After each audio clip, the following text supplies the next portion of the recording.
నేటి ఆత్మీయ మన్నా. అందరికీ వందనాలండి. వాక్యం చూసుకుందాం రండి. కీర్తనల గ్రంథము 92వ అధ్యాయము 13-15 వచనములు. యెహోవా మందిరములో నాటబడిన వారై వారు మన దేవుని ఆవరణములలో వర్ధిల్లుదురు. వారు ముసలితనమందు ఇంకా చిగురు పెట్టుచుందురు, సారము కలిగి పచ్చగా నుందురు. యెహోవా మందిర ఆవరణములో నాటబడాలి అనంటే పవిత్రత కలిగిన వారిగా ఉండాలి. అప్పుడు అట్టివారు చిగురించబడతారు. లేవీయులు పవిత్రతకు సాదృశ్యంగా యాజకత్వంలో కొనసాగబడుతున్నారు. అదే విధముగా ఆనాడు ఇజ్రాయేలీల కర్రలన్నిటినీ కూడా దేవుని మందిరంలో ఉంచినప్పుడు అహరోను కర్ర మాత్రమే చిగురించబడింది. యాజకత్వము మరియు పరిశుద్ధతకు ఆనవాలుగా అహరోను కర్ర చిగురించబడింది. నీ పిలుపుకు తగిన ఘనతను నీకిచ్చుటకు నీవు ఆయన చేత పిలువబడ్డావు. కాబట్టి నీవు పవిత్రతను కోల్పోక కాపాడుకున్నట్లయితే అహరోను కర్ర వలె నీ కర్ర కూడా చిగురించబడుతుంది. అంటే నీవు ఆయనలో చిగురించబడటమే కాకుండా పుష్పింపబడతావు, ఫలింపబడతావు. వృక్షము నరకబడిన ఎడల అది తిరిగి చిగురిస్తుంది. అదే విధంగా దానికి లేత కొమ్మలు కూడా వేస్తాయి. ఇది మనందరికీ తెలుసు. అదే విధముగా మనము కూడా ఆయన యందు చిగురించడి వారముగా, రెమ్మలు కొమ్మలుగా విస్తరించడి వారముగా ఉండాలి. ఎవరైతే జీవం గల దేవుని మందిరములో నాటబడతారో అట్టివారి కర్ర చిగురించబడినట్టుగా అట్టివారి కుటుంబాలు కూడా చిగురించబడతాయి. ఎన్ని శ్రమలు శోధనలు ఎదురైనా కూడా యాజకత్వము అంటే దేవుని పనిని, పరిచర్యను విడిచిపెట్టక నిలిచిన వారు చిగురిస్తారు. అలాగే పవిత్రత విషయంలో అంటే పాపానికి లోబడకుండా, రాజీ పడకుండా నిలిచిన వారి కర్ర చిగురించబడుతుంది. అట్టి వారి ముద్దు నుండి చిగురు పుడుతుంది. ఇక్కడ ఒక విషయాన్ని చూద్దామండి. గొప్ప దైవజనుడు, సంఘ కాపరి అయిన ఇయాన్ మాక్ లారెన్స్ స్కాట్లాండ్లోని ఒక ఆత్మీయురాలి ఇంటిని దర్శించడానికి వెళ్ళారు.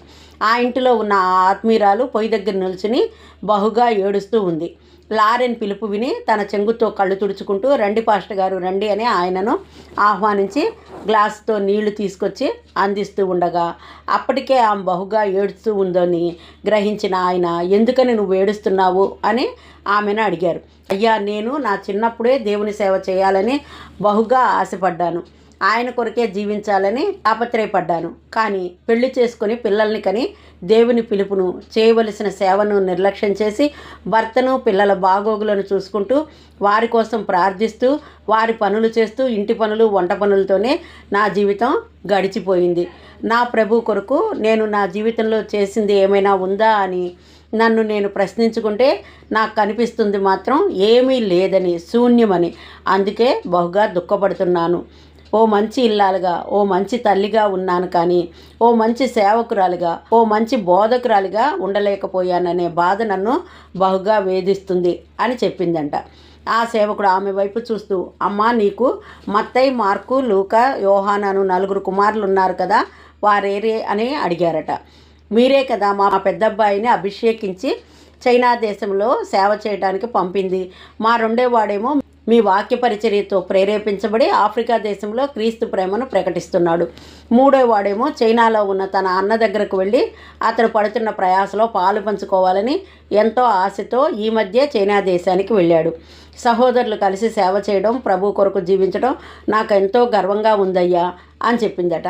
మరి మీ చిన్న కుమారుడు ఏం చేస్తున్నాడని ఆయన అడిగారంట. ఈ మధ్య దేవుడు వానితో మాట్లాడాడంటయ్యా, నేను ప్రభునందు నిద్రించేంత వరకు నా చెంతనే ఉండి నన్ను చూసుకోమని, ఆ తర్వాత ఆఫ్రికా దేశానికి వెళ్ళి ఆత్మలను సంపాదించమని దేవుడు చెప్పాడట అని ఆ తల్లి అంటూ ఉంటే, అమ్మ, కుమారులను కని శ్రేష్టమైన సేవకులుగా తయారు చేసి అనేక దేశాలకు వారిని మిషనరీలుగా పంపించి ప్రభు కొరకు నేనేమీ చేయలేకపోతున్నానని బాధపడుతున్నావు. బాధ్యత గల తల్లిగా ఉన్న నీవు బోధలు చేయలేకపోవచ్చు, కానీ కుమారులను బోధకులుగా చేశావు. నీ కుమారులను ఇతర దేశాలకు మిషనరీలుగా పంపించావు. ఈ పరిచర్య బహు గొప్పది. నువ్వు పరలోకంలో నివసించే భవనంలోనికి అప్పుడప్పుడు నన్ను కూడా రానివ్వమ్మా, ఎందుకంటే నీ ఇల్లు యేసయ్య సింహాసనానికి బహు దగ్గరలో ఉంటుంది గనక అని ఆ సేవకులు చెప్పారట. అవును, భారీగా నీ బాధ్యతలను నిర్వర్తిస్తూ గుణవతి అయిన స్త్రీగా జ్ఞానం కలిగి నీ ఇంటిని ప్రేమతో, ఆత్మీయతతో కట్టుకోవడమే గొప్ప సేవ. నీ ఆత్మీయత నీ పెంపకంలో నీ బిడ్డలు ప్రభువుకు సమర్పించేది దానిగా నమ్మకం కలిగిన వారిగా వారిని తయారు చేయడమే గొప్ప పరిచర్య. ఇటువంటి ఇల్లాలే దేవునిచే పొగడబడుతుంది. ఏమనంటే జ్ఞానవంతురాలు అని, ఆమె తన ఇల్లు కట్టుకుంటుంది అని. కాబట్టి ఆ విధముగా నీవు ఉండుట దేవుని దృష్టిలో ఎంతో ఆశీర్వాదకరం. ఆ విధముగా నిలిచి ఉండుటను బట్టి నీవు దేవునిలో చిగురించబడగలుగుతావు. నీవు దేవుని మందిరములో నాటబడగలుగుతావు. నీవు నీ కుటుంబము కూడా పచ్చగా చిగురించడి వారిగా ఉండటమే గాక కొమ్మలు రెమ్మలుగా విస్తరింపబడతారు. ఈ విధమైన నడవడి మనము కూడా కలిగి నడుచుకునే వారముగా దేవుని మందిరావరణములో నాటబడి వారముగా ఉందుముగాక. ఆమెన్. హల్లెలూయా.